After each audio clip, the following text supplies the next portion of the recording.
हुआ क्या था, संक्षेप में अगर बता सकें।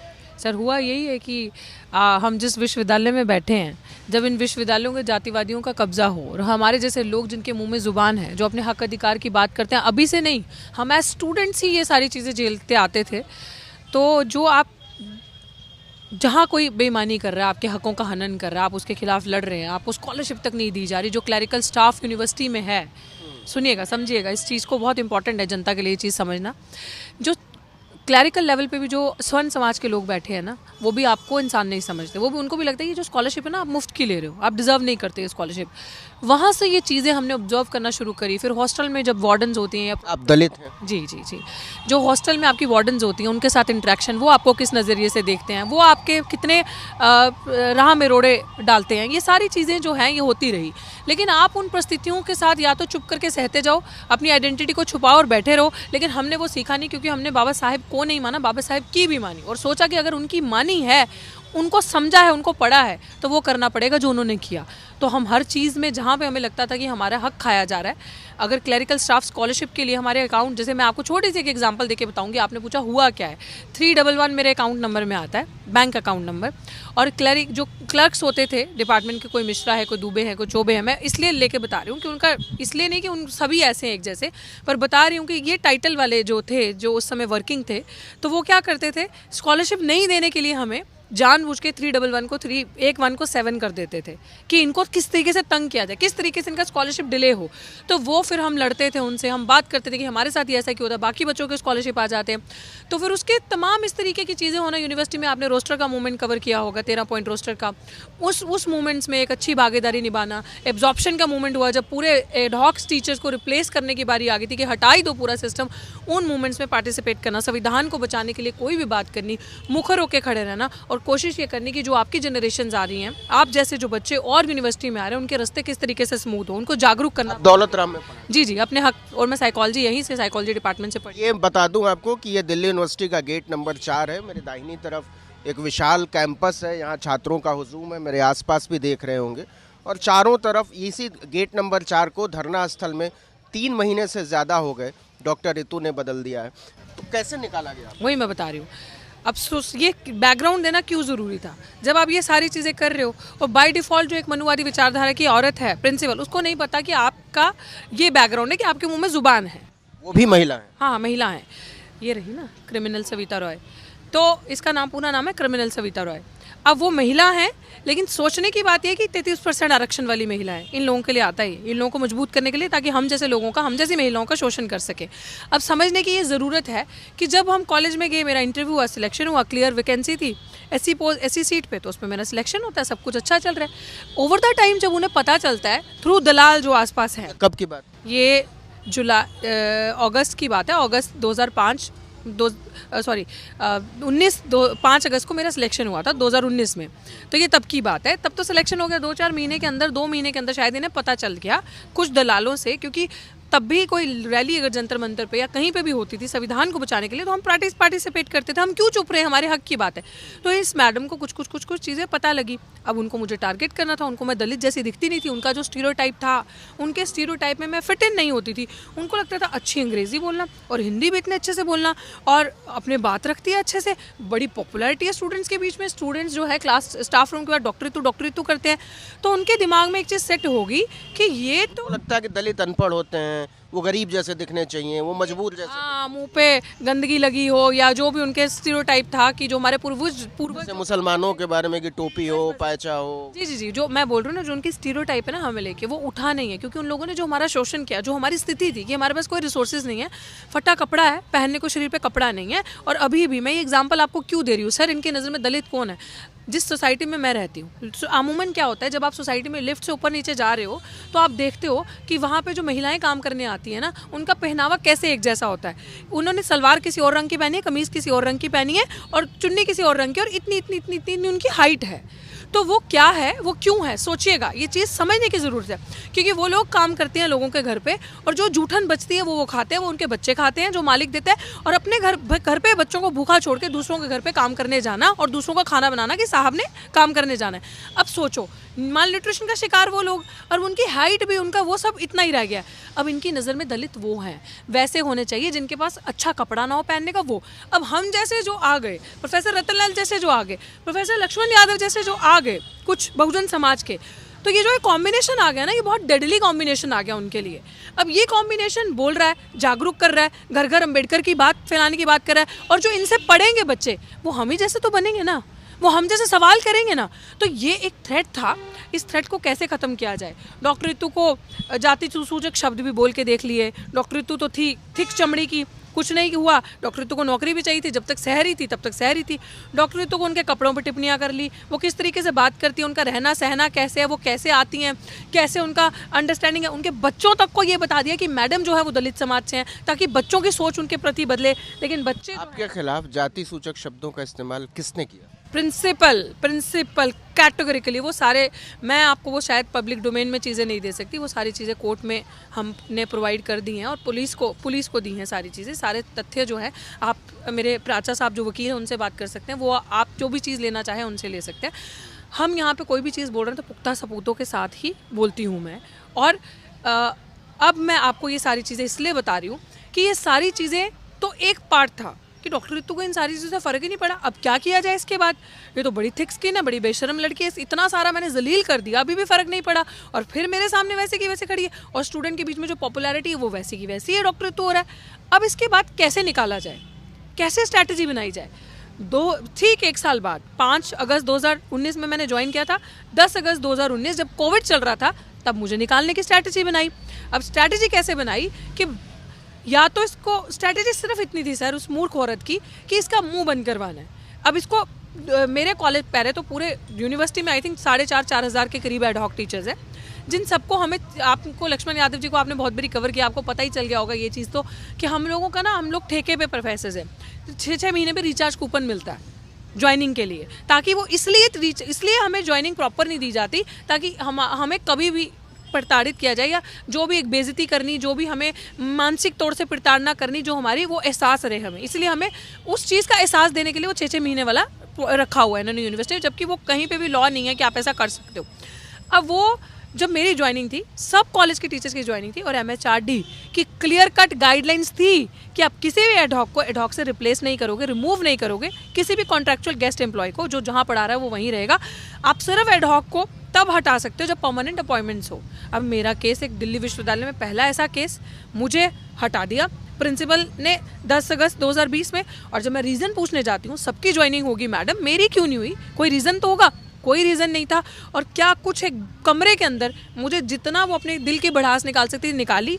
बस वो ये चाहती थी एक पॉइंट पे कि बस अब मैं सरेंडर करूं और मैं बिना गलती के माफ़ी मांगूं, और मैं कहूं कि आज के बाद वही होगा जो आप चाहती हैं, और आज के बाद मैं अपनी औकात में ही रहूंगी।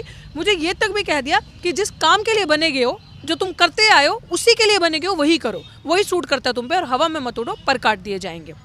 हर तरीके से जो कर सकती थी करा। हम भी स्मार्ट हैं, सबूत तो हम भी रखेंगे, इतने तो बेवकूफ़ नहीं हैं हम।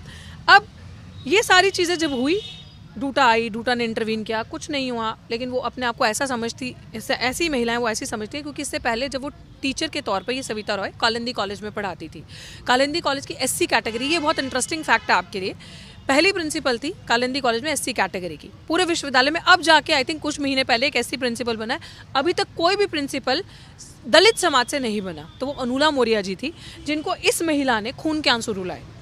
और वो महिला जो थी अनुला मोरिया जी, उन्होंने कालिंदी कॉलेज की बात कर रही हूँ, 2014 की बात है, पहले की बात है, ये 2014 की बात है। उन्होंने क्या कुछ नहीं यूनिवर्सिटी में और MHRD को, UGC को इनके बिहेवियर के बारे में लिखा कि ये मुझे इतना टॉर्चर करती है महिला, इसको पसंद नहीं है कि एक दलित महिला किस तरीके से प्रिंसिपल बन के बैठी है। इन्होंने मेरे को खून के आंसू रुलाए और मुझे मेंटली टॉर्चर किया है। बच्चों को, जो टीचर्स हैं इनके अंडर, ये टीचर इंचार्ज थी उस कॉलेज में, जो टीचर्स इनके अंडर फिजिक्स डिपार्टमेंट में पढ़ाते थे, जो वो मुस्लिम समाज के भी थे और दलित समाज के भी, OBC भी, उन सब ने इनके खिलाफ लेटर लिखे थे कि किस तरीके से उनके डॉक्यूमेंट्स जो है फोर्ज करती है और उनको टॉर्चर करती है और अब्यूजिव लैंग्वेज यूज़ करती है और कास्ट स्लर्स यूज़ करती है। जो सारे तमाम सबूत, जब मेरा केस हुआ और मुझे ये सारी चीज़ें पता थी इनके बिहेवियर के बारे में, क्योंकि जब आप कॉलेज में जाते हो अमूमन सब लोग आपको चीज़ें बताते हैं। मैं तो अवेयर थी क्योंकि मुझे टारगेट कर रही थी। जब मेरे केस में सर इन्वेस्टिगेशन होता है, FIR होता है, ये सारी चीज़ें, तब वो सारे सबूत पता चलते हैं कि जो अनुला मौर्य जी ने उस टाइम पे MHRD को लिखे थे, UGC को लिखे थे और यूनिवर्सिटी को लिखे थे, रजिस्ट्रार को, इनके बारे में, वो सारे इकट्ठे हो गए। और जो डॉक्टर रितु के साथ किया वो सारे सबूत एक साथ इकट्ठे हो गए। तब भी डॉक्टर रितु थमी नहीं, तब भी डॉक्टर रितु चुप नहीं रही। जब SC/ST एक्ट के कारवां चलता रहता है, चीज़ें होती रहती है, मेरी पोस्ट को इलीगली एडवर्टाइज कर दिया, मुझे हटाकर, क्योंकि मैंने गुलामी नहीं सही, मैंने चुप ही नहीं, एडहॉक के लिए ही, एडहॉक के लिए, बिल्कुल सबका एडहॉक का हो गया ना रिन्यूअल। 4,500 टीचर का, एक मैं ही थी। दौलत राम कॉलेज में 117 एडहॉक टीचर्स थे, 16 का हो गया, मेरा नहीं हुआ। और मेरी पोस्ट को इलीगली एडवर्टाइज कर दिया। MHRD की गाइडलाइंस कहती हैं आप एडवर्टाइज नहीं, आप एडहॉक को एडहॉक से रिप्लेस नहीं कर सकते, एडहॉक के लिए ही उसको एडवर्टाइज कर दिया, किसी और एडहॉक को रखने के लिए। तो मैं कोर्ट गई, कोर्ट का अच्छा, एडहॉक का मतलब ही होता है अस्थाई। फिर आप कह रही हैं कि नौकरी से निकाल दिया, अस्थाई मतलब आपको कभी भी निकाला जा सकता था? सर नहीं, ऐसा कुछ भी नहीं है। आप, पहली बात है, प्रिंसिपल निकालने वाली अथॉरिटी नहीं है, वो खुद एक एम्प्लॉय होती है। जो निकालने वाली अथॉरिटी है वो गवर्निंग बॉडी की चेयरमैन होती है। तो गवर्निंग बॉडी की जो चेयरमैन थी उस टाइम पे, वो तो मेरे फेवर में थी, उन्होंने तो मेरे फेवर में लेटर भी लिखे थे। वो ये भी एक किस्म से एम्प्लॉय हैं, कॉलेज की एम्प्लॉय ही हैं। तो इनकी अथॉरिटी नहीं है एडहॉक को रखने की भी, निकालने की भी। जो हमारा लेटर होता है ना, जो ज्वाइनिंग लेटर जिसपे हमें ज्वाइनिंग दी जाती है कॉलेज में, उसके ऊपर भी लिखा होता है कि अपॉइंटमेंट जो है वो गवर्निंग बॉडी चेयरपर्सन ही करता है और अथॉरिटी उसी की है निकालने की भी। तो ये तो किसी में भी उस पर नहीं आती। और एडहॉक को सिर्फ और सिर्फ आप उसी बेसिस पे निकाल सकते हो, कोई क्राइटेरिया नहीं है स्टूडेंट्स की कंप्लेंट्स में या फेवरेटिज्म पे या नेपोटिज्म पे आप किसी एडहॉक को रिमूव करो। There is no such criteria. अगर ऐसा क्राइटेरिया होता तो इतने सालों से एडहॉक पढ़ा रहे हैं, 2010 के बाद से इस यूनिवर्सिटी में कोई परमानेंट नहीं हुआ, तो तब तक क्यों नहीं था? एक पहला ही ऐसा क्यों हुआ? क्योंकि वही लक्ष्मण यादव जी वाली बात है कि मेरे लिहाजे में जी हुजूरी नहीं थी, इसीलिए बस यही मेरा कसूर था। और यही कसूर था क्योंकि मैंने सर्व नहीं किया उन्हें। तो ये मैं आपको इसलिए बता रही हूँ, ये कहीं पे भी लॉज में नहीं है। और पहली बात है, क्राइटेरिया के हिसाब से तो एडहॉक भी नहीं रखना यूनिवर्सिटी को। जब वर्कलोड है, जब प्रॉपर वर्कलोड है, तो आप कुछ टाइम तक ही एडहॉक रख सकते हो, आप एडहॉक रख ही नहीं सकते। ये सब इलीगल है, ये सब दादागिरी, ये सब RSS की जो सोची समझी साजिश है। क्योंकि अब जो यूनिवर्सिटी में हो रहा है अपने लोगों को लगाने का, संगी आपका क्राइटेरिया नहीं है आपकी डिग्री, आपका क्राइटेरिया नहीं है कि आप गोल्ड मेडलिस्ट हैं, आपका क्राइटेरिया दलित की जगह दलित को रखा गया, दलित की जगह दलित को रखा गया, उस दलित को रखा गया जो चाटुकारिता करता था, जो संगी दलित है। जो मतलब ये सोशल जस्टिस की लड़ाई तो नहीं है ना? नहीं, कौन सी? यही आपकी लड़ाई। क्यों नहीं सोशल जस्टिस की लड़ाई है सर? आपकी जगह एक दलित को रख दिया गया। आप कैसे? अच्छा, हमारी जगह एक दलित को रखा, उस चीज़ की बात नहीं है। बात यहाँ पे ये किस तरीके से रखा। अगर इसी वैकेंसी को परमानेंट वो करते, आप एडवर्टाइज करते और प्रॉपर सिलेक्शन कमेटी होती, इंटरव्यू होता, और उस चीज़ का, और इंटरव्यू भी ऐसा नहीं जो बंद कमरों में, उस इंटरव्यू का कोई क्राइटेरिया तो होता कि किस बेसिस पे रख रहे हो। मेरा जो इंटरव्यू था, मेरी जो एक्सपर्ट हैं, जो मेरी एक्सपर्ट थी इंटरव्यू में, वो कह रही हैं कि one of the best candidate पूरी सिलेक्शन कमेटी में जितने भी बच्चे आए थे, she is one of the best, जो एक्सपर्ट है इंटरव्यू की, वो कह रही है वन ऑफ द बेस्ट। आपकी पढ़ाई लिखाई कहाँ से हुई? मेरी पढ़ाई लिखाई जम्मू यूनिवर्सिटी से, पंजाब यूनिवर्सिटी, हाँ पंजाब फर्स्ट ईयर मेरा MCM DAVC भी है चंडीगढ़, और उसके बाद मेरा उसके बाद मास्टर्स भी वहाँ से हुआ, और उसके बाद ये PhD जो है मेरा दिल्ली यूनिवर्सिटी साइकोलॉजी डिपार्टमेंट जी, और देन उसके बाद ये दौलत राम कॉलेज मैंने ज्वाइन किया, यही पीछे, इसी के पीछे 4 कदम में दौलत राम कॉलेज है। अब ये चीज़ें दर्शकों को और आपको बताना, लोगों को बताना क्यों ज़रूरी है कि कोई क्राइटेरिया ही नहीं है किसी को सिलेक्ट करने का। और खासकर जो अभी भर्तियाँ हो रही हैं, लास्ट दिसंबर में, इसी महीने पिछले साल भर्तियाँ शुरू हुई थी। एडहॉक के लिए कोई रिटन टेस्ट है या केवल वाइवा है या कुछ भी नहीं है? आपको एलिजिबिलिटी है मिनिमम कि आपका मास्टर्स और नेट हो, और उसके बाद आपका, ऐसे तो कोई क्राइटेरिया नहीं है, मास्टर्स और नेट बेसिक है आपका एडहॉक के लिए, और आई थिंक यही ये परमानेंट के लिए भी कर रहे हैं। और इसके अलावा तो आपकी वाइवा भी नहीं देखिए, नहीं वाइवा नहीं, इंटरव्यू होता है, प्रॉपर इंटरव्यू होता है, प्रॉपर सिलेक्शन कमेटी, जैसे परमानेंट का होता है सर, वैसे एडहॉक का होता है। वैसे ही पूरी कमेटी बैठती है, जिसमें प्रिंसिपल भी होती है, जिसमें आई थिंक चेयरमैन बैठना चाहे तो वो भी बैठती है, प्रॉपर एक्सपर्ट आते हैं, सीनियर टीचर्स होते हैं, या बाहर से भी किसी को बुला लिया जाता है, डिपार्टमेंट के जिस विभाग का इंटरव्यू, उस विभाग के सीनियर फैकल्टीज़ होती हैं, प्रॉपर वैसा ही होता है। एक बात बताइए डॉक्टर रितु, आप कह रही हैं कि 4,000 साढ़े 4,000 एडहॉक प्रोफेसर्स पढ़ा रहे हैं दिल्ली यूनिवर्सिटी में। मैं दिल्ली यूनिवर्सिटी के बाहर भी, दिल्ली में 5 यूनिवर्सिटीज़ हैं लगभग, उसमें और भी ज़्यादा लोग होंगे। अगर पहले निकाले गए लोगों की बात करें तो ये तो 10,000 को आंकड़ा पार कर जाएगा। आपको नहीं लगता कि आप बहुत अलग थलग पड़ गई हैं? लोग नहीं हैं, मतलब आवाज़ नहीं उठा रहे लोग, बात ही नहीं कर रहे इस पर, फर्क पड़ना बंद हो गया है? नहीं सर, फ़र्क पड़ना बंद नहीं हो गया। शायद हमें मेंटल स्लेवरी की आदत, एक तो दूसरी गुलामी तो थी ही थी। जब आप यहाँ से स्लेव हो जाते हो ना, तो यहाँ का कोई वो नहीं होता, इसका कोई इलाज नहीं है। मतलब जो मानसिक स्वतंत्रता की लड़ाई है वो नौकरी की लड़ाई से छोटी हो गई है। Correct correct correct correct. तो ये जो गुलामी है ना, ये इतनी ज़्यादा खतरनाक गुलामी है। और आप कह रहे हैं ना कि आपकी बात भी सही है कि बोलने वाले बहुत कम हैं, लेकिन सर ये बोलने वाले जो कम थे ना, मैं कहती हूँ कि दो मीडिया, एक सोशल मीडिया, एक दूसरा सोशल मीडिया, जो मैं कहता हूँ एक सोशल मीडिया, एक anti social media. Anti social media कह लीजिए, या हम लोग तो दलित, आदिवासी, पिछड़ा समाज के लोग यही कहेंगे कि वो सोशल मीडिया, उसने हमारा शोषण किया। और एंटी सोशल भी सही वर्ड है। मैं इसको इस तरीके से देखती हूँ कि हम लोग जो कुछ चेहरे थे, जो जागरूक कर रहे थे, जो घर घर संविधान की बचाने की बात करते थे, बाबा साहेब को घर घर पहुंचाने की बात करते थे, वो जो चेहरे, और खासकर जब आप राजधानी में बैठे हो, सेंट्रल यूनिवर्सिटी दिल्ली में बैठे हो, यहाँ से थोड़ी सी चीज़ें ना ज़्यादा ग्लेयरिंग हो जाती हैं लोगों की आंखों में। अब बार बार डॉक्टर लक्ष्मण यादव का नाम ले रही हैं। 110 दिन हुए बैठे हुए, वो कितने दिन आकर धरने पर बैठे? मैं लक्ष्मण यादव का, वो बैठे नहीं हैं, वो 2 बारी बड़े प्रोग्राम हुए थे हमारे, उसमें आए हैं भाषण देने के। वो जी, वो आए ना आए मुझे इससे फ़र्क नहीं पड़ता। ये लड़ाई हमारी सांझी है। ये लड़ाई इस चीज़ की है कि मूवमेंट्स बहुत सारे ऐसे थे जिन मूवमेंट्स को यूनिवर्सिटी में हमने लीड किया है। रोस्टर मूवमेंट था, एब्जॉर्प्शन मूवमेंट था। मैं ये देख रही हूँ कि सही के साथ तो आप किसको लीड कर रही थी? वो लोग तो नजर ही नहीं आ रहे ना। नहीं नजर आ रहे। मैं आपको बताती हूँ इसके पीछे कारण, इसके पीछे प्रॉपर कारण है। क्योंकि आज ना दलित जो यहाँ का है ना सर, वो समझ चुका है। इसलिए हमने आ रहा है, एक नारा भी है ना, झूठा बाम ना भगवा राम, जय भीम नील सलाम, ये हमारा नारा भी है। जिस तरीके से जो वामपंथी यहाँ के थे ना, जिनमें जो लीडरशिप है, सुनिएगा, ये समझने की ज़रूरत है, वो सारी ब्राह्मणिकल लीडरशिप थी। और कुछ उसमें से कुछ चेहरे आज लक्ष्मण यादव जी के साथ प्रेस कॉन्फ्रेंस में भी बैठे थे, जो मेरे प्रोटेस्ट को तोड़ने के लिए, जो प्रेस कॉन्फ्रेंस अभी 2 दिन पहले यहाँ पे हुई थी, इनके घर पे, डॉक्टर साहब के घर पे, मुझे ये चीज़ें बोलनी नहीं चाहिए। आप वहाँ थी? नहीं, मैं नहीं थी वहाँ पे, क्योंकि आप क्यों नहीं थी? हम किसी मीटिंग में थे उस टाइम पे, और हमें पता नहीं था कि प्रेस कॉन्फ्रेंस उनके घर पे है। जब तक हम वापस आए तो जो लोग वहाँ प्रेस, ये कैसी एकता है, कैसी सामूहिक लड़ाई है कि आप मतलब 2 लोगों के बीच में भी कोऑर्डिनेशन नहीं? सर मैं तो चाहती हूँ, मैंने तो लक्ष्मण यादव जी को, आप पूछ लीजिएगा, मैंने 3-4 फ़ोन किए थे, और उनके लिए before he has done the press conference, उनके लिए प्रेस कॉन्फ्रेंस हम यहाँ पे पहले ही कर चुके थे। अभी हमें पता ही चला था कि उनका रिप्लेसमेंट वो हो चुका है।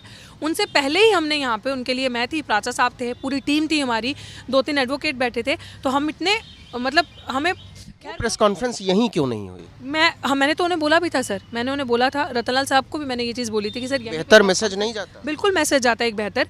मैंने उन्हें ये चीज़ बोली भी थी कि यहीं से प्रेस कॉन्फ्रेंस करो तो एक बहुत अच्छा मैसेज जाएगा। और मैं चाहती भी थी कि यहाँ से प्रेस कॉन्फ्रेंस हो और हम ये लड़ाई मिलके लड़ें। और मुझे नहीं पता, हो सकता है उनकी कुछ मजबूरियाँ हो सकता है वो यहाँ पे वापस आ जाए, क्योंकि मैंने उनकी लड़ाई जो लड़ते देखा है, वो सच्ची लड़ाई लड़ते हैं, उन्हें मैंने देखा है, जितना मैं उन्हें जानती हूँ, जितना कि मैंने देखा उनको मूवमेंट के अंदर। मैं पर्सनली तो नहीं जानती, मैंने उन्हें मूवमेंट में ही देखा है, यूनिवर्सिटी में ही देखा है। तो मुझे बहुत उम्मीदें थी, क्योंकि मैं आपको एक वीडियो दिखा देती हूँ। लक्ष्मण यादव जी यहीं मन से ही बोल के गए थे। ये चीज़ इसलिए दिखाना ज़रूरी है क्योंकि बहुत सारे लोग हमें यहाँ पे आके बोल रहे हैं कि क्या लक्ष्मण यादव जी आएंगे, क्या लक्ष्मण यादव जी यहाँ आएंगे, क्योंकि मन से हमने सुना था, वो ये बात कह के गए थे कि हम ये लड़ाई हमारी। बहुत सारे लोग सोशल मीडिया पर ये लिख रहे हैं कि ये वीडियो आप देख लीजिए, ये इस मंच की वीडियो है, मैं दिखा देती हूँ। तो ये तो हो नहीं पाया ना डॉक्टर, ये तो मतलब मुझे लगता है कि डॉक्टर लक्ष्मण को निकाले हुए भी 10 दिन से ज़्यादा हो गए। हाँ, सर मैं तो आज ये तो हो ही आपके नहीं पाया। देखिए, हाँ मैं आपको एक चीज़ बता दूँ, 6 नवंबर की ये वीडियो है, अभी जो 6 नवंबर गया, और आई थिंक 3 या 4 को उनको निकाल दिया था, ठीक 1 महीने बाद। ये हो नहीं पाया, मेरे पास सीरियसली इस चीज़ का जवाब नहीं है। बट रितु सिंह जो है ना, मैं सच बता रही हूँ, मौत से भी नहीं डरते, हम नहीं डरते, मेरे अंदर वो चीज़ है। डॉक्टर रितु, ये सुनिए 1 मिनट पहले प्लीज़ बोलने दीजिए। इस मंच से मैं पिछले, जब से लक्ष्मण जी को निकाला गया, बहुत सारी चीज़ें सुनने में आ रही है, बहुत सारे लोग यहाँ पे आते हैं, बहुत सारी बातें, जैसे आपने पूछा प्रेस कॉन्फ्रेंस वो यहाँ से कर सकते थे, मेरे को भी ये उम्मीद थी, बट मैं ओपनली ये चीज़ कहना चाहती हूँ, और आज मैं ट्वीट भी लिखने वाली हूँ और लिखूंगी, क्योंकि मैंने देखा कि जब हम बहुजन कॉन्सेप्ट की बात करते हैं, मुझे मेरे साथी लक्ष्मण से कोई गिला शिकवा नहीं है और ना ही कभी होगा। मुझे उन लोगों से गिला शिकवा है जिन्होंने 108 दिन में ये प्रूव करके दिखा दिया कि दलित की बेटी भारत की बेटी नहीं है। और बहुजन जो एक शब्द है, वो शायद सिर्फ एक ही तरफ से हम ही लोगों ने पकड़ के रखा है, सामने से दूसरे लोग इस कॉन्सेप्ट को नहीं मानते। ये पीड़ा मेरे दिल की बोल रही है कि ऐसे ऐसे लोगों को मैंने समर्थन में भी देखा, शायद जिन लोगों को मैंने अप्रोच भी किया होगा, या मुझे एक उम्मीद थी कि यार ये लोग पहलवानों जो सामान्य वर्ग के बच्चे हैं, पहलवान की बेटियां भारत के आन शान है, उनके लिए हम भी गए थे, वो दर्द है। क्या उनको दलित की बेटी भारत की बेटी नजर नहीं आई? क्या उनको ये दर्द नहीं दिखा कि ये बच्ची भी यहाँ पे बैठी है, इसका साथ भी आके देना है? क्या मेरी लड़ाई झूठी है? सर मैं ऐसे नहीं बैठी सड़क पे जब तक मैंने प्रूव नहीं किया, क्योंकि मेरा ही समाज, अगर मैं बिना तथ्यों के प्रूफ्स के आके सड़क पे बैठ जाती तो मेरा ही समाज जो बाबा साहब को जुटला सकते हैं और बाबा साहब का साथ नहीं दे सकते, क्या वो मेरा साथ देंगे? और दूसरी चीज़, महिला तो अब वैसे ही दोयम दर्जे का नागरिक नहीं इनकी नज़रों में। आप सोचो कि मैं यहाँ पे आके कैसे बैठी हूँ। ये आप देख रहे हैं, ये धाराएं देख रहे हैं, जब इन पे चार्जशीट जमा होगी ना सर, इस महिला पे, ये प्रोफेसर, जब ये चार्जशीट इनमें जमा हुई ना, तब मैं यहाँ पे आके बैठी, क्योंकि यही महिला और रतनलाल प्रोफेसर, दोनों प्रोफेसर हैं यूनिवर्सिटी के, और ये भी प्रोफेसर है यूनिवर्सिटी की, और इस प्रोफेसर पे ना कि सिर्फ FIR चार्जशीट जमा है, और ये कार्यरत है, कुर्सी पे बैठी है, कॉलेज चला रही है, यूनिवर्सिटीज को प्रोटेक्ट करिए, और वही रतनलाल साहब सेम लेवल के प्रोफेसर हैं और उनका प्रमोशन रोक दिया जाता है सिर्फ एक FIR के बेसिस पे। जब ये दो चीज़ें मैंने देखी और मुझे समझ में आया कि मैं डिप्रेस्ड हो रही हूँ, मुझे मरना नहीं है, मुझे लड़ना है, मुझे हिम्मत नहीं हारनी, तो मैंने सड़क का रास्ता चुना,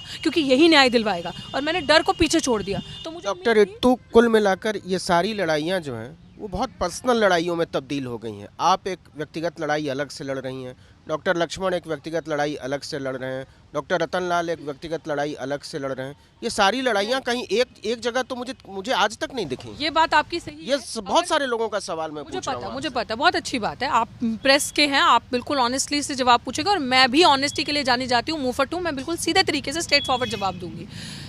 हम लगा के धरना बैठ गए, ओपन है, पहले दिन से मैंने कहा ये मेरी लड़ाई नहीं है, ये व्यक्तिगत लड़ाई नहीं है सर, मुझे बाकियों का नहीं पता, वो अपना जवाब खुद देंगे। मेरी लड़ाई व्यक्तिगत नहीं है। अगर मेरी लड़ाई व्यक्तिगत होती, तमाम दलाल, मुझे नहीं, मेरे वकील तक को फ़ोन जाते हैं नौकरी के लिए, वकील तक को, और ये कहा जाता है जिस कॉलेज में बोलोगे वहाँ परमानेंट करेंगे, जिस कॉलेज में बोलोगे।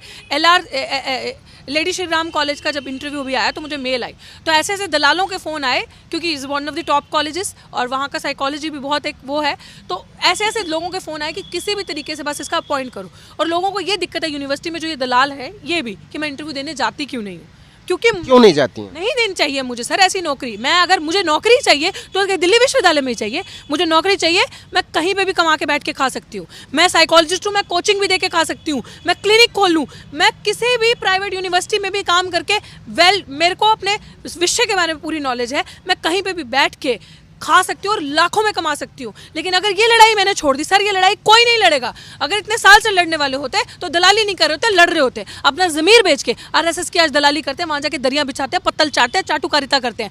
ये चीज़ मेरे खून में नहीं है, ये चीज़ मैं नहीं करूँगी। और अगर ये चीज़ मैं नहीं करती तो ये जो बच्चे बैठे ना, मेरे स्टूडेंट्स हैं यहाँ पर, रात को आप देखेंगे जब स्टूडेंट्स फ्री हो जाते हैं, तो दिल्ली यूनिवर्सिटी का जो 6 तारीख का प्रोटेस्ट आपने मिस कर दिया सर, हज़ारों के हिसाब से लोग थे यहाँ पे।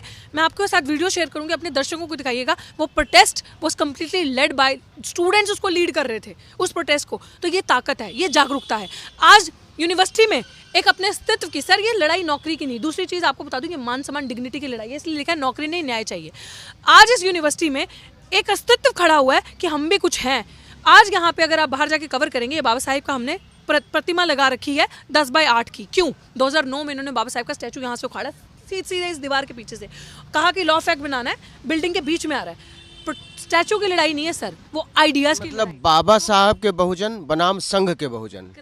करेक्ट, एब्सोल्युटली यही है। दो बहुजनों के बीच में ही कुल मिलाकर लड़ाई है। दो बहुजनों के बीच में नहीं सर, वो उनको बहुजन नहीं कहा जाएगा। आपने ये क्यों? वो भी अपने आप को दलित कहते हैं, वो भी OBC तबके से आते हैं, वो भी आदिवासी हैं। हम इससे वो नहीं करते कि ठीक है वो दलित कहें। मैंने आपको, ठीक है, आप मतलब मेरे को अभी समझ में नहीं आ रहा कि मैं उनको बहुजन कैसे कहूँ, क्योंकि बहुजन शब्द किसी ने सड़कों पर चल के, अपनी रातों की नींद छोड़ के, अपने पूरे परिवार को छोड़ के सड़कों पे निकल के एक सोसाइटी को ऐसा बताया था कि ये लोग इतने % और तुम लोग आबादी में इतने % हो, तुम लोग अगर एक हो जाओगे, अपना ईमान नहीं बेचोगे, एक साथ रहोगे, तो तुम लोग इस देश के शासक बन जाओगे। और वो लोग जाके उन चंद शासकों के हाथ में जो मूलभूत चीज़ें हैं उन्हीं की दलाली कर रहे हैं, चाटुकारिता कर रहे हैं। उनकी वजह से हम जैसे ईमानदार पढ़े लिखे युवा जिनके अंदर पोटेंशियल है, वो सड़क पे बैठे अपना जीवन इस तरीके से व्यतीत कर रहे हैं। 110 दिन हो गए, एक दलित महिला 110 दिन से, आज़ाद भारत की हिस्ट्री में मुझे बता दीजिए, मुझे याद नहीं, अगर आप बताएंगे तो मुझे अच्छा लगेगा। मैं भी यहाँ पे कोट करूंगी कि एक दलित महिला ने 110 दिन तक इतिहास कायम कर दिया है। और मैं अपने आप को भी शाबाशी दूंगी, और अपने समाज जो आ रहा है उन्होंने प्रूव करके दिखाया कि समाज जो है, जो निस्वार्थ करता है, वो एक है। हमारे लीडर्स एक नहीं है। उन्होंने आपके बहुत सारे प्रशंसकों को ये लगता है कि आप राजनीति में जाना चाहते हैं। अच्छा, अगर मैं राजनीति में जाना चाहती हूँ, पहली बात है राजनीति में जाना बुरी बात नहीं है। कहते हैं कि आज अगर आप सोचो एवरीथिंग इज पॉलिटिक्स। तो मैं पूछ रहा हूँ आप जाएंगे क्या? पहले मैं आपकी बात का जवाब दूंगी, मैं घुमाती नहीं हूँ बातों को, स्ट्रेट फॉरवर्ड हूँ। राजनीति जो लोग ये कहते हैं, प्रशंसक या दर्शक या जो क्रिटिसिज्म भी करते हैं, उनके लिए भी मेरी एक बात है। आज आप सांस भी ले रहे हैं, हवा भी ले रहे हैं ना, आज आप बात भी रख रहे हैं कुछ, एवरीथिंग इज पॉलिटिक्स आप सोच के बोलते हैं, छोटा बच्चा भी पॉलिटिक्स करता है। तो डॉक्टर रितु सिंह का ये कहना है, when everything becomes politics decide your politics. If time comes, if I feel fine, मुझे लगेगा कि यहाँ पे भी बदलाव हमें जाकर लाना है, तो I will definitely go. Why would I leave? Baba Sahab ने कहा था कि हाँ, संसद तक आपको। ऐसी ही बातें केजरीवाल कहा करते थे। कौन से केजरीवाल ये बातें कहा करते थे कि बदलाव लाना, खुद ही बदलाव लाना। हाँ, बिल्कुल सही बात है, खुद ही अन्ना भी कहा करते थे। अन्ना भी कहा करते थे। इसीलिए आज देश ने भी देखा, उस आंदोलन से इस देश के लोगों के साथ बहुत बड़ी ठगी हुई है, इसलिए मैं ये सवाल इसीलिए तो मैं कह रही हूँ कि जो अन्ना आंदोलन ने ठगी बेईमानी करी और जो केजरीवाल जी ने करी, मैं दोनों पे आऊँगी। अन्ना आंदोलन ने और अन्ना जी ने जो ठगी बेईमानी करी, वो सारी जनता ने देखा कि एक संगी अन्ना ने क्या किया, और देश की आज प्रधानमंत्री की कुर्सी पे कौन है और सीएम की कुर्सी पे कौन है और अन्ना कहाँ है, सबने देखा, सबको पता चला। और वही रेप्लिका जो अरविंद केजरीवाल जी ने किया, उनसे सवाल है ये मेरा, और मैं पूछती भी हूँ, और जब मैं पंजाब में होती हूँ तो मैं उनके खिलाफ विरोध नारा भी लगाती हूँ कि बाबा साहब की बड़ी बड़ी प्रतिमा लगाई, मूर्तियाँ, तस्वीरें लगाई और हमारे बाबा साहब का नाम बेचा, मार्केटिंग करी, क्योंकि 33% schedule caste population the highest in India Punjab में है। मार्केटिंग करी और भगत सिंह की मार्केटिंग करी, क्योंकि जट वोट वहाँ से आएगा, दलित वोट यहाँ से आएगा। तो ये मार्केटिंग अब हम नहीं करने देंगे सर। बाबा साहेब पे ये जो मार्केटिंग नाम से हो रही है, ये नहीं होगी। आज हम जो बच्चे हैं उनके अनुयायी, वो ये चाहते हैं इन लोगों से जो ये दिखावा करते हैं कि जिन दफ्तरों में तुमने उनकी तस्वीरें लगाई हैं बाबा साहब की, उन दफ्तरों की दीवारों पे नहीं, उन दफ्तरों की कुर्सियों पे हमें बैठना है और हमें होना चाहिए। और हमारा ये उनसे सवाल है, और उनमें और हम में तो कोई कंपैरिजन ही नहीं है सर। हमारे पीछे ना संघ है, ना फंडर्स है, ना पैसा है, और ना ही हम दलाल हैं। वो लोग किसी मानसिक समाज नजर नहीं आता। समाज यहाँ पे नहीं सर, ऐसी बात नहीं है, शायद आपने देखा नहीं है। मैंने इसी बात में आपको पहले कहा कि इस मूवमेंट ने जो नहीं नज़र आ रहा, ज़मीरें मर चुकी होंगी, लेकिन इस मूवमेंट में हमारे समझने की ज़रूरत है, ये गरीब लोगों का आंदोलन है, मूवमेंट है। यहाँ पे कोई फंडिंग नहीं है, यहाँ के पीछे कोई सपोर्ट नहीं है। तो यहाँ पे जो लोग हैं ना, सुबह कुआं को तो एक देखिए, फंड ना हो चलेगा, हाँ, लोग ना हो वो भी चलेगा, लेकिन उन लोगों के पास मोरल स्ट्रेंथ ना हो, नैतिक बल ना हो साथ आने का, कैसे चलेगा? एग्जैक्टली यही बाबा साहब हार गए थे। हाँ, किसी ने बहुत खूबसूरत बात कही है कि मैं शरीर के मरने को मौत नहीं मानता, मैं ज़मीर के मरने को मौत मानता हूँ। और अगर आपका ज़मीर मर जाए तो आप जीवित भी एकदम मरे हुए हैं। तो यही चीज़ है, हमारे उन्हीं लोगों ने जिन्होंने पे बैक टू सोसाइटी का मतलब नहीं समझा ना, और आज पे बैक टू फैमिली हो रहा है। सिर्फ चंद परिवार, जो 4 लोगों का परिवार है, आप 2-2 लाख 3-3 लाख सैलरी भी ले रहे हैं, लेकिन पे बैक टू सोसाइटी नहीं, पे बैक टू फैमिली हो रहा है, पहला नंबर। और जो संगी संतरे, जो दलाल है, संगी दलित, वो पे बैक टू सत्ता कर रहे हैं, पे बैक टू दलाल उनको कर रहे हैं संघ में, हमें नहीं कर रहे। हमें यही चीज़ है, उनका जो अंदर से वो मॉरल है ना, मोरालिटी, वो मर चुकी है, ज़मीर मर चुका है। तो वो सोचते ही नहीं है कुछ, उनको सिर्फ आई मी माई सेल्फ वाला हिसाब किताब है। अब सर आपके सवाल में ही जवाब है, अगर यही जनरेशन भी यही काम करेगी और चुप हो जाएगी, और एक नौकरी सर, मुझे ना, मैंने ये, आपने कहा ना ये समाज नहीं है, मैं एक दिन से भी यहाँ बैठी खाली भूखी नहीं बैठी। चाहे मुझे लालच नहीं है, मैं 3 रोटी, जहाँ मुझे 3 रोटी की भूख होगी मैं 1 खा लूँगी, आधी खा लूँगी, लेकिन मैं अपने स्वाभिमान से समझौता नहीं करूँगी। एक सवाल डॉक्टर रितु, ये सारी लड़ाइयाँ जितनी हैं वो नौकरी से क्यों उपजती हैं? मतलब मुझे नौकरी से निकाल दिया तो मैंने हंगामा कर दिया। बहुत सारे लोगों की प्राइवेट सेक्टर में तो पता नहीं कैसे, मतलब कोई किसी को पता भी नहीं चलता, जिनको सरकारी नौकरी से निकाल दिया जाता है वो धरने पर बैठ जाते हैं, वो हंगामा करने लगते हैं, वो आसमान सिर पर उठा लेते हैं। ऐसा क्यों? वो तब नहीं बोलते वही लोग जब प्राइवेट इंस्टीट्यूट्स में छटनी होती है, प्राइवेट संस्थानों से निकाला जाता है। यहीं फिल्म सिटी से बहुत सारे पत्रकारों को निकाला गया, कोई नज़र नहीं आता, कोई कुछ नहीं बोलता, कोई हंगामा नहीं करता। सरकारी नौकरी बड़ी इंपॉर्टेंट है क्या? नहीं सर, सरकारी नौकरी की बात पता नहीं बाकियों ने कहाँ नहीं किया, लेकिन दिल्ली विश्वविद्यालय या अन्य विश्वविद्यालयों में जो लोग बोलते आए हैं, अभी मैं अगर अपनी बात करूँ, आई डोंट नो वो लोग क्यों नहीं बोले या क्यों हल्ला गुल्ला नहीं करते, क्योंकि अपने अधिकार के लिए तो स्वतंत्र हो आप, संविधान अधिकार देता है, आपको बोलना चाहिए, वो आपकी पर्सनल चॉइस भी हो सकती है। लेकिन जो अभी फ़िलहाल में ये चीज़ें हुई, मेरी एग्जाम्पल अगर आप लेके चलो तो ये नौकरी की बात ही नहीं है, ये बात थी उस चीज़ की जिस चीज़ को ख़त्म करना था। ताकि सर 2 चीज़ें हैं, ध्यान से समझिएगा। अगर डॉक्टर रितु चुप हो जाती तो एक मैसेज जाता कि देखा, बहुत बोलती थी ना, उड़ती थी ना, क्या कर लिया, 4 दिन यूट्यूब पे चलाई ना, कोई आया साथ, खत्म ना कहानी, कर पाई कुछ ना, संसाधन ना पैसा। ये तो प्राचा साहब हैं जिसको मैं सच्चा अम्बेडकरवादी कहती हूँ कि निःशुल्क प्रो बोनो, कहा हारना नहीं, पीछे नहीं हटना एक इंच भी। केस का जो मेरिट है इतना ज़बरदस्त मेरिट है कि अंजाम तक लेके जाएंगे, हटना मत। मैं उनकी बात क्यों बता रही हूँ कि उन्होंने जो बल दिया उस वजह से आज पूरी टीम, एक पूरा जिसे कहते हैं एडवोकेट्स की जो उनके पास लीगल टीम है, सब साथ खड़ी है एकदम पिल्लर की तरह। तो उस वजह से ये बल मिला और जब आप बाहर निकलते हो तो अपने आप कारवां बनता है। मैं ये कह रही हूँ कि अगर मैं चुप हो जाती तो ये मैसेज जाता, मैं बोली तो लोगों को, मेरे समाज को, जो चंद लोग यहाँ पे आते हैं, जो टीचर से निकाला गया, उन्हें ये फील हो रहा है कि नहीं, लड़ना है, बोलना, मरना नहीं है, पीछे नहीं हटना। इसका ये मतलब नहीं है कि उन्होंने आपकी मुंह बंद करवा दिया, नौकरी छीन ली और आप खत्म, end of the story.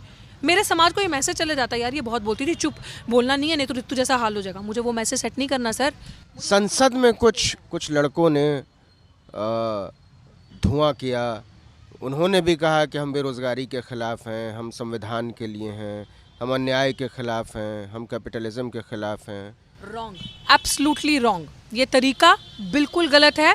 And जो हमारी इंटेंशन है, जो मेरी सोच है, इसके पीछे मास्टरमाइंड कोई और है। इसके पीछे आज सुबह आया है कोई जहाज ही है जो मास्टर प्लानर थे।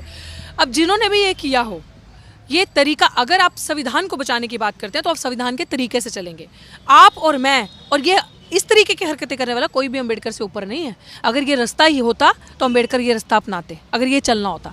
जिसने, जो संविधान निर्माता है, जब उसने ही कह दिया कि कोई भी चीज़ है, संघर्ष लंबा हो सकता है, लंबा चलो लेकिन पीसफुल चलो। बहुत सारे तरीके होते हैं। आपको अराजक तत्व बन के ही क्यों, कि संसद में जहाँ पे लोग एक, जहाँ के देश, जहाँ से एक किस्म से चलाया जाता है या जो भी है, वहाँ जाके आपको ये हरकत करनी थी। आप संविधान को बचाने के लिए संगठित होते, लोगों को इकट्ठा करते, लोगों के पास जाते। बहुत सारी चीज़ें और भी हो सकती थी करने की, बट इस चीज़ को मैं बिल्कुल भी इस फेवर में नहीं हूँ जो ये चीज़ हुई है। और ये चीज़, हम तो, हमारा प्रोटेस्ट इस चीज़ को कंडेम करता है। ये चीज़ गलत है, ये तरीका गलत है, असंवैधानिक तरीका है। I don't appreciate this. अब 110 दिन तो हो गए, अब आपको कोई उम्मीद नज़र आती है इंसाफ मिलने की? आपको क्या लगता है ये लड़ाई कितनी लंबी चल सकती है? 110 दिन पे आज आपके यहाँ रिकॉर्ड है इंटरव्यू, 100% उम्मीद नज़र आती है। और यहाँ से तभी उठेंगे, 110 ट्रिपल डिजिट है, 4 डिजिट भी हो जाए, डजंट मैटर। आप शायद अगर पहले आए होते तो आपको पता चलता है डे 1 से हमारे साथियों का वही हौसला है जो डे 1 पे था, डे 10 तक भी। हम नहीं पीछे हटने वाले, हम डटे हुए हैं, पीसफुल तरीके से प्रोटेस्ट को अपनी चल रहे हैं और चलते जा रहे हैं, कारवां बढ़ता जा रहा है। मैं यहाँ बैठी हूँ, शायद ये लड़ाई और मजबूत हो जाए। जो मेरे और साथी डिस्प्लेस हुए हैं यूनिवर्सिटी में, 2-2.5 हज़ार के करीब नंबर है, वो अगर साथ आ जाए, और कुछ जो मेरे बहुजन समाज के साथी हैं जो अभी रिसेंटली डिस्प्लेस हुए, अगर हम सारे एक मंच पे एक हो गए, एंड ऑफ द स्टोरी। आप अपील कर रही हैं? ऑफ कोर्स मैं अपील कर रही हूँ, ऑफ कोर्स मैं करूँगी, क्योंकि मैं चाहती हूँ कि, मैं तो बैठी हूँ सड़क पे, मैं कह रही हूँ ये मंच साझा है, सबका है। जो प्रताड़ित है, जो शोषित है, जिसके साथ धक्का हुआ है, ये सबका है आंदोलन। आप आओ, ये डॉक्टर रितु की लड़ाई नहीं है, नहीं है, नहीं है, ये सबकी लड़ाई है जो प्रताड़ित है। और हम अकेले चलेंगे तो ज़्यादा दूर तक नहीं चलेंगे, अगर हम साथ होकर चलेंगे तो बहुत मजबूती से चलेंगे। और मैं ये अपने बहुजन लीडर्स को, जिनको हम बहुजन मानते हैं, उनसे भी मेरी अपील है कि काश आपको ये दलित बच्ची भी दिखती और एक बात, एक टिप्पणी, एक ट्वीट ही आपका, चाहे यहाँ आना नहीं, इस दलित बेटी के लिए भी आया होता, तो शायद हमारे समाज में एकता और बढ़ती। हमारे समाज को समझ में आता कि हाँ, वाकई में जो हम मूल 85 करते रहते हैं, हम एक हैं। और मैं उम्मीद करती हूँ। कौन जिम्मेदार हैं ये एक नहीं हो पा रहे? Sir, leaders, totally leaders. समाज एक है, लीडर्स की ईगो है, and that ego is very fragile. And I would appeal from your channel कि please don't use us, don't just see us as vote banks. If you really think और feel for us, then come सड़कों पे। जब हम प्रताड़ित, जीते जी कहते हैं ना, हम जातिगत भेदभाव का शिकार हैं, तो हमारा साथ दो, सड़क पे आओ। मरने के बाद राजनीति मत करना। मेरी वीडियो है, पिन है मेरी प्रोफाइल पे, और उस वीडियो में मैंने एक ही चीज़ कही थी जब ये धरना शुरू किया था कि अगर मुझे कुछ हो जाता है और मेरी मृत्यु होती है, मैं मरती हूँ, तो मेरे लिए कैंडल मार्च करने मत आना, दिखावा मत करना, यहाँ नंबर मत लगाना, भीड़ मत जुटाना। और तब हमारे जो नेतागण होते हैं, आप देखिए कैसे चील कौओं की तरह मीडिया इसको पॉपुलर करेगी। आपको डर नहीं लगता मैडम, इतनी खतरनाक बातें करती हैं? नहीं सर, नहीं, ऐसा कुछ नहीं है। इट्स जस्ट आवर स्ट्रेंथ, ये मोटिवेशन है हम लोगों के लिए। ये हम लोगों को मैम ऐसी चीज़ें बताती हैं कि हमको हारना नहीं है, दैट्स इट। कुछ भी हो, सिचुएशंस बहुत अलग अलग आती हैं सर। ये एक सिचुएशन है, इसके पहले भी बहुत सारी चीज़ें देखी है हमारे लोगों ने, ठीक है। तो बस ये लड़ने का तरीका बता रही हैं हम लोगों को, टू बी पीसफुल, संविधान के तरीके से चलो। और हाँ, जैसे मैम ने कहा कि ये जो हम लोग होप रखते हैं ना अपने लीडर से, कि हम लोग सिर्फ वोट बैंक नहीं हैं, वी आर हेयर, कि हम लोगों को आप लोगों की ज़रूरत है यहाँ पे, क्योंकि आप लोग लीडर्स हो, आप लोगों के पीछे बहुत जनता है, बहुत लोग हैं, हम यूथ हैं।